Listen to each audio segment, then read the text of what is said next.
Hi viewers, welcome to Gavi's Kitchen in Jolly Panrom channel.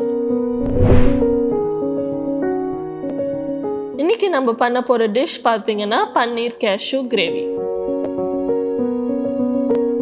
வாங்க ப்ரோக்ராம்க்கு போலாம்.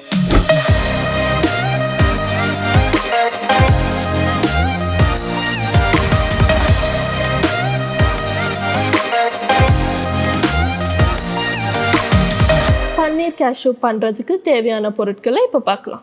தேவையான பொருட்கள்: paneer 2 packet, onion 6-7, tomato 6-7, ginger garlic paste 4 tablespoon, green chilli 3, cashew and milk paste 1 cup, chilli powder 4 tablespoon, spices for flavours, chilli tomato sauce கொஞ்சம், oil தேவையான அளவு and உப்பு.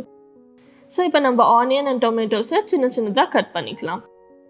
அடுத்ததாக பன்னீரை மீடியம் சைஸ் பீசஸாக கட் பண்ணிக்கோங்க.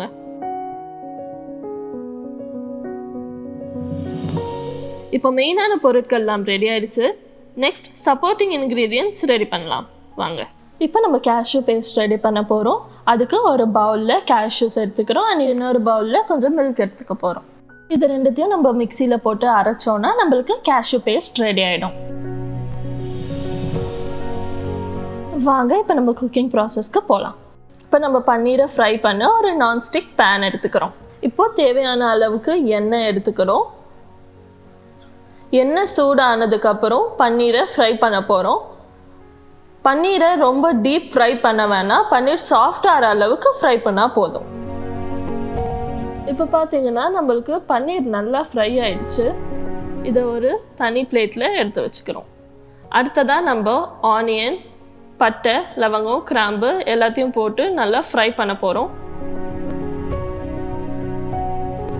ஆனியன் நல்லா fry ஆனோடனே ஜிஞ்சர் கார்லிக் பேஸ்ட் ஆட் பண்ண போகிறோம். ஜிஞ்சர் கார்லிக் பேஸ்ட் ஆட் பண்ணிவிட்டு நல்லா வதங்கணும், இல்லைன்னா அதை அடி பிடிச்சிக்கும். Ginger garlic paste and onion நல்லா ஃப்ரை ஆனதுக்கப்புறம் டொமேட்டோஸ் அண்ட் சில்லியை ஆட் பண்ண போகிறோம். சில்லியை நீங்கள் முழுசாகவும் ஆட் பண்ணலாம், இல்லை கட் பண்ணியும் ஆட் பண்ணலாம். கட் பண்ணி ஆட் பண்ணால் உங்களுக்கு கொஞ்சம் காரம் தெரியும். ஸோ இப்போ இதை நம்ம நல்லா ஃப்ரை பண்ணிக்க போகிறோம், நல்லா டீப் ஃப்ரை பண்ண போகிறோம். இப்போ பார்த்தீங்கன்னா வெங்காயம், தக்காளி, சில்லி அண்ட் ஸ்பைசஸ் எல்லாமே நல்லா வதங்கிடுச்சு. வதங்கினதுக்கப்புறம் நான் தேவையான அளவு சில்லி பவுடர் அண்ட் சால்ட்டை ஆட் பண்ணுறேன். மிக்ஸ் பண்ணிவிட்டு கொஞ்சமாக ரெட் சில்லி சாஸை ஆட் பண்ண போகிறேன் ஃப்ளேவருக்காக. இதை நல்லா மிக்ஸ் பண்ணிக்கோங்க.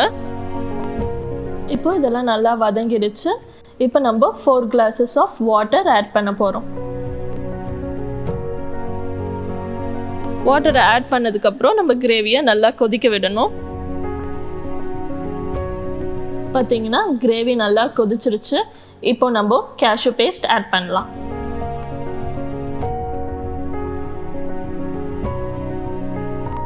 கேஷ்யூ பேஸ்ட் ஆட் பண்ணிவிட்டு நல்லா மிக்ஸ் பண்ணணும். கேஷ்யூ பேஸ்ட் ஆட் பண்ணதுக்கப்புறம் இப்போ கிரேவி நல்லாவே கொதிச்சிருச்சு. இதுக்கப்புறம் நம்ம பன்னீரை ஆட் பண்ண போகிறோம். பன்னீரை எப்பவுமே ஸ்ப்ரெட் பண்ணி ஆட் பண்ணுங்கள், அப்போ தான் அதோட ஃப்ளேவர் பன்னீருக்குள்ளே அப்சர்வ் ஆகும். பன்னீர் போட்டதுக்கப்புறம் ஒரு 10 to 15 minutes நல்லா கொதிக்க விடணும். அப்போ தான் உப்பு காரம் நல்லா அப்சர்வ் ஆகும். ஒரு 10 to 15 minutes கொதிச்சதுக்கப்புறம் பேனை இறக்கிடலாம். இப்போ நம்ம பன்னீர் கேஷ்யூ கிரேவி ரெடி.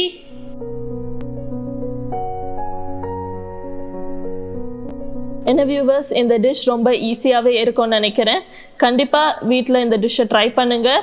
மறக்காமல் எங்கள் சேனலை லைக் பண்ணுங்கள், சப்ஸ்கிரைப் பண்ணுங்கள், மறக்காமல் பெல் ஐக்கான் கிளிக் பண்ணுங்கள்.